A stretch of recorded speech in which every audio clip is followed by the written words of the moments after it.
আসসালামু আলাইকুম। আজকের ভিডিওতে আমরা জানব আমাদের ঘরোয়া একটি অসাধারণ উপকারী উপাদান আদা বা জিঞ্জার, এর কিছু চমৎকার উপকারিতা। চলুন শুরু করা যাক। 1. হজম শক্তি বাড়ায়। আদা হজমের দারুণ উপকারী। গ্যাস, বমি বমি ভাব, বদহজম সব কমাতে আদা খুবই কার্যকর। 2. সর্দি কাশি দূর করে। আদার অ্যান্টি ইনফ্ল্যামেটরি গুণ সর্দি, কাশি, কফ ও গলা ব্যথা দ্রুত কমাতে সাহায্য করে। গরম আদা চা এক্ষেত্রে দারুণ উপকার করে। 3.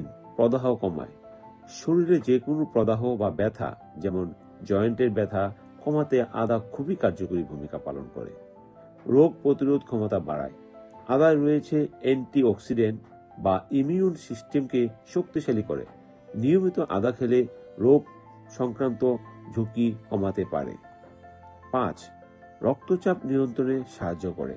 আদা রক্ত সঞ্চালন বাড়ায়, ফলে উচ্চ রক্তচাপ নিয়ন্ত্রণে ভূমিকা পালন করে।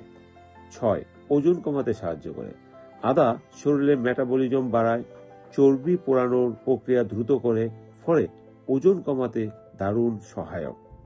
কিভাবে আদা খাবেন? সকালে চায়ের সাথে আদা চা খুবই উপকারী। আদার রস এক টুকরো চিবিয়ে খেলেও ভালো উপকার পাওয়া যায়। হজম সংক্রান্ত যারা সমস্যায় আছেন, আদা, রসুন এবং মধুর মিশ্রণ উপকারী। আদার সাথে গরম জল বা লেবুর জল মিশিয়েও পান করতে পারেন। বন্ধুরা, আদা ছোট হলেও উপকারে ভরপুর। ভিডিওটি ভালো লাগলে লাইক, কমেন্ট এবং শেয়ার করবেন। নতুন নতুন ভিডিও পেতে চাইলে সাবস্ক্রাইব করে বেল আইকন চাপুন। ধন্যবাদ।